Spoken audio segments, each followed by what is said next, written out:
शिव जी का विवाह। मुनि अनुशासन गणपति पूजे शंभु भवानी। को सुनि संशय करे जनी सुर अनादि जिय जानी। मुनियों की आज्ञा से शिवजी और पार्वती जी ने गणेश का पूजन किया। मन में देवताओं को अनादि समझकर कोई इस बात को सुनकर शंका न करे कि गणेश जी तो शिव पार्वती जी की संतान हैं, अभी विवाह से पूर्व ही वे कहाँ से आ गए। जस विवाह के विधि श्रुति गाई, महिमा मुनि सो सब करवाई। गही गिरी कुश कन्या पानी, भवई समर्पई जानी भवानी। वेदों में विवाह के जैसे रीति कही गई है, महामुनियों ने वैसा सभी रीति करवाई। पर्वतराज हिमाचल के हाथ में कुश लेकर तथा कन्या के हाथ पकड़कर उन्हें भवानी शिव पत्नी जानकर शिवजी को समर्पण किया। पानी ग्रहण जब किए महेशा ही हर्षे, तब सकल कर सुरेशा। वेद मंत्र मुनिवर उच्चर ही, जय जय जय शंकर सुर करही। जब महेश्वर शिवजी ने पार्वती जी का पानी ग्रहण किया, तब इंद्रादि सब देवता हृदय में बड़े ही हर्षित हुए। श्रेष्ठ मुनिगण वेद मंत्रों का उच्चारण करने लगे और देवगण शिवजी का जय जयकार करने लगे। बाजहि बाजन विविध विधाना, सुमम दृष्टि नव भेव विधि नाना। हर गिरजा कर भयो विवाहु, सकल भवन बरी रहा उछाहु। अनेकों प्रकार के बाजे बजने लगे, आकाश से नाना प्रकार के फूलों की वर्षा हुई। शिव पार्वती जी का विवाह हो गया, सारे ब्रह्मांड में आनंद भर गया। दासी दास तरंग रथ नागा, धेनु बसन मुनि वस्तु विभागा। अनक कनक भाजन भरी जाना, दायज दीन न जाई बखाना। दासी दास रथ घोड़े हाथी गाय वस्त्र और मणि आदि अनेकों प्रकार की चीजें, अन्न तथा सोने के बर्तन गाड़ियों से लदवा कर दहेज के लिए में दिए, जिसका वर्णन नहीं किया जा सकता। दाई दियो बहु भांति पुनि, कर जोरी हिम भूधर कहो। का देव स्फुरन काम शंकर, चरण पंकज गही रहो। शिव कृपा सागर ससुर कर संतोष, सब भांति कियो। पुनि गए पद पाथोज, महीना प्रेम पूरन हियो। बहुत प्रकार का दहेज देकर फिर हाथ जोड़कर हिमाचल ने कहा, हे शंकर, आप पूर्ण काम हैं, मैं आपको क्या दे सकता हूँ। इतना कहकर वे शिवजी के चरण कमल पकड़ कर रह गए। तब कृपा के सागर शिवजी ने अपने ससुर का सभी प्रकार से समाधान किया। फिर प्रेम से परिपूर्ण हृदय मैना जी ने शिवजी के चरण कमल पकड़े और कहा, नाथ उमा मम प्राण समग्रह किंकरी कहो। क्षम्यो सकल अपराध, अब होई प्रसन्न बरु देहु। हे नाथ, यह उमा मुझे प्राणों से भी समान प्यारी है। आप इसे अपने घर की टहलनी बनाइएगा और इसके सब अपराधों को क्षमा करते रहिएगा। अब प्रसन्न होकर मुझे यही वर दीजिए। बहुविधि शंभु सा समझाई, गवनि भवन चरण सिरनाई। जननी उमा बोली तब लीनी, ले छंग सुंदर सिख दीनी। शिवजी ने बहुत तरह से अपनी सास को समझाया, तब वह शिवजी के चरणों में सिर नवाकर घर गई। फिर माता ने पार्वती जी को बुला लिया और गोद में बिठाकर यह सुंदर सीख दी। करयो सदा शंकर पद पूजा, नारमी धर्मो पति दऊ न दूजा। वचन कहत बरे लोचन बारी, बहुरी लाई और लीन कुमारी।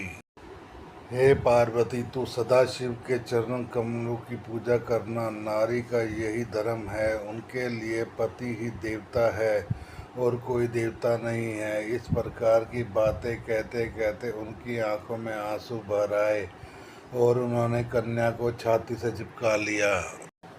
कत विधि सर्जी नारी जग माही, पराधीन सपन्यो सुख नाही। भे अति प्रेम विकल महतारी, धीरज कीन कुसुम में विचारी। फिर बोली कि विधाता ने जगत में स्त्री जाति को क्यों पैदा किया। पराधीन को सपने में भी सुख नहीं मिलता। यूँ कहती हुई माता प्रेम से अत्यंत विकल हो गई परंतु कुछ समय जानकर दुख करने का अवसर न जानकर उन्हें धीरज धरा। पुनि पुनि मिलती परति गही चरना, परम प्रेम कुछ जाय न बरना। सब नारी मिली भेटी भवानी, जाय जननी और पुनि लपटानी। मैना बार बार मिलती है और पार्वती जी के चरण पकड़कर गिर पड़ती है। बड़ा ही प्रेम है, कुछ वर्णन नहीं किया जाता। भवानी सब स्त्रियों से मिल भेंट कर फिर अपनी माता के हृदय जा लिपटी। जननी बहुरी मिली चली उचित, आशीष सब काहू दई। फिर विलोकित मातु तन, तब सखी ले शिव पही गई। जाचक सकल संतोष शंकर, उमा सहित भवन चले। सब अमर हर्ष सुमन वर्ष, निशान नव बाजे भले। पार्वती जी माता से फिर मिलकर चली। सब किसी ने उन्हें योग्य आशीर्वाद दिए। पार्वती जी फिर कर माता की ओर देखती जाती थी। तब सखियों ने उन्हें शिव जी के पास ले गई। महादेव जी सब याचकों को संतुष्ट कर पार्वती जी के साथ घर कैलाश को चले। सब देवता प्रसन्न होकर फूलों की वर्षा करने लगे और आकाश में सुंदर नगाड़े बजने लगे। चले संग हिमवंतु तब पहुँचावन हेतु, विविध भांति पर तोष करी विदा कीन वृषकेतु।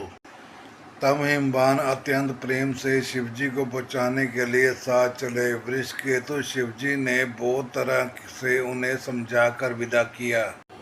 तुरत भवन आए गिरिराई, सकल शेर सर लिए बुलाए। आदर दान विनय बहुमाना, सब कर विदा कीन हिमवाना।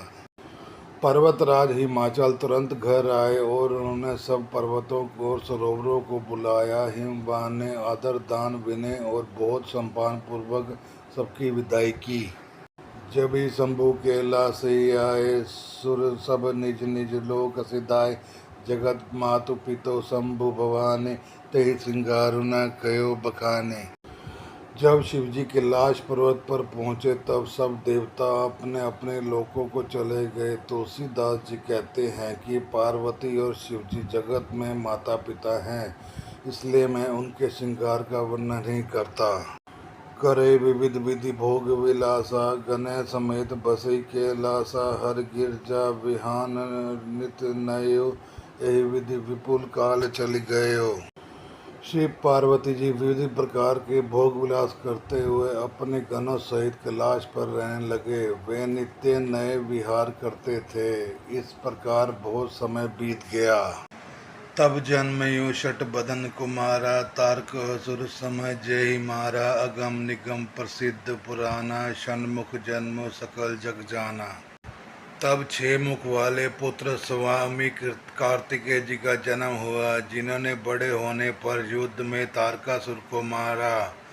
वे शास्त्रों पुराणों में स्वामी कार्तिक के जन्म की कथा प्रसिद्ध है और सारा जगत उसे जानता है।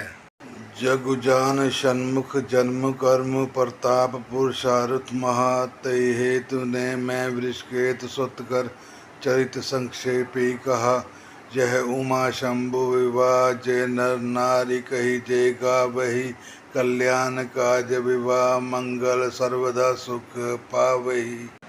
षडानन स्वामी कार्तिक ने के जन्म प्रताप और महान पुरुषार्थ को सारा जगत जानता है, इसलिए मैंने वृषकेतु शिवजी के पुत्र का चरित्र संक्षेप में ही कहा है। शिवजी पार्वती के विवाह की इस कथा को जो स्त्री पुरुष कहेंगे और सुनेंगे, वे कल्याण के कार्यों में, विवाह इत्यादि मंगलों में सदा सुख पावेंगे। चरित सिंधु गिरजा रमन, वेद न पावे पारू। बरने तुलसीदास किमी, अति मतिमंद गवारू। गिरजापति महादेव जी का चैत्य समुद्र के समान अपार है, उसका पार वेद भी नहीं पा सकते। तब अत्यंत मदबुद्धि और कवार तुलसीदास उसका वर्णन कैसे कर सकता है।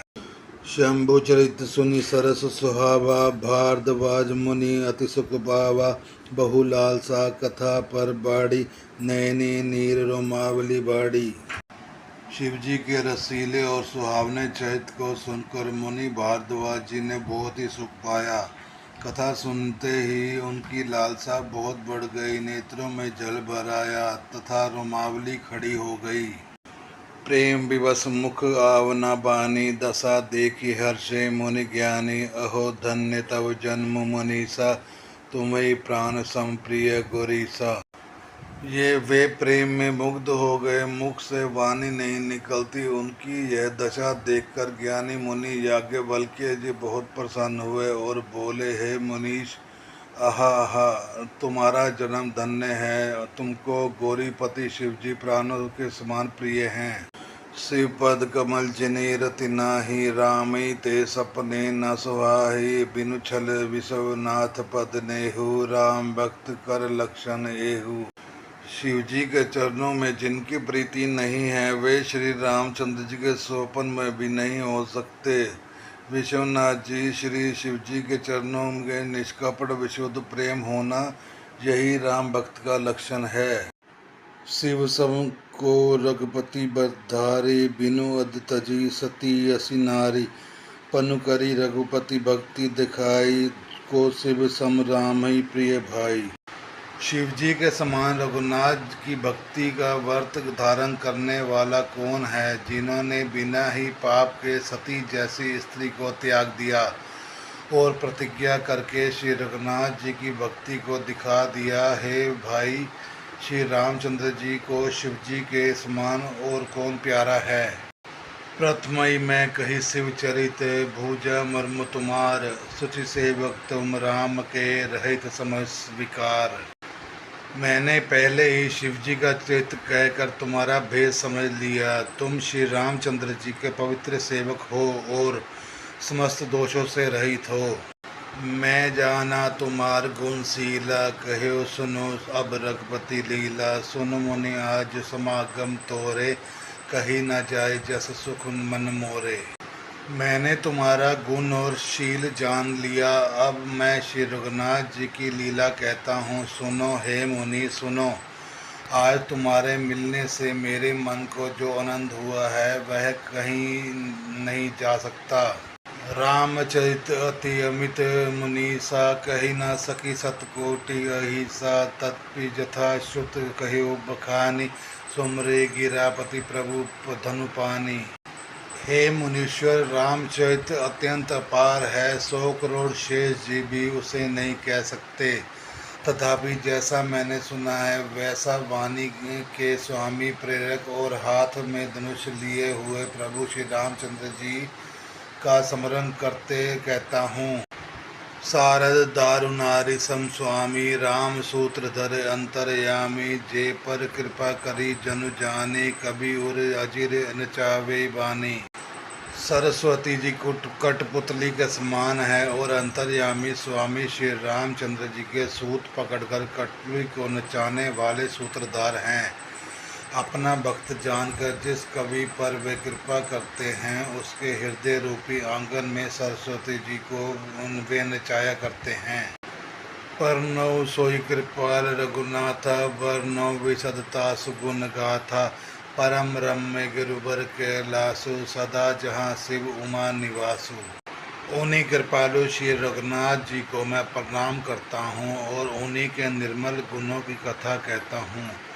कैलाश पर्वत में श्रेष्ठ और बहुत ही रमणीय है, जहाँ शिव पार्वती जी सदा निवास करते हैं।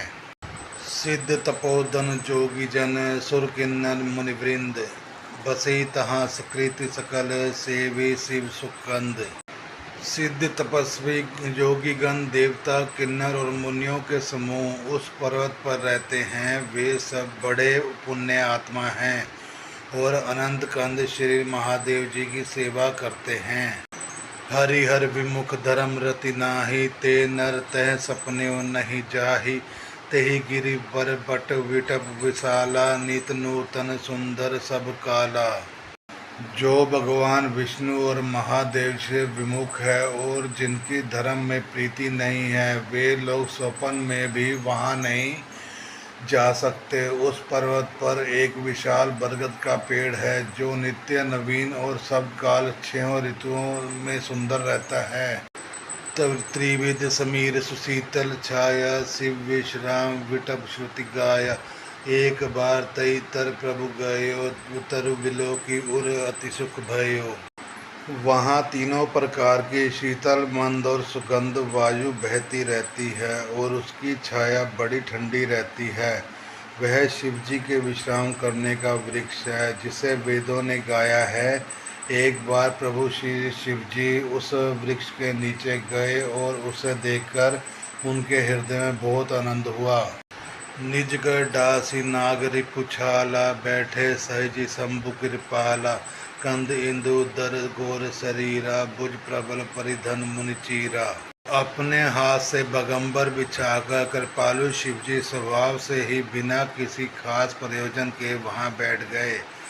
कुंद और पुष्प, चंद्रमा और शंख के समान उनका गोर शरीर था। बड़ी लंबी भुजाएं थी और वे मुनियों के से बलकल वस्त्र धारण किए हुए थे। तरुण अरुण अम्बुज संचरना, नख दुति भगत हृदय तम हरना। भुजंग भूति भूषण त्रिपुरारी, आनंद शरद चंद छवि हारी। उनके चरण नए पूर्ण रूप से खिले हुए लाल कमल के समान थे। नखों की ज्योति भक्तों के हृदय का अंधकार हरने वाली थी।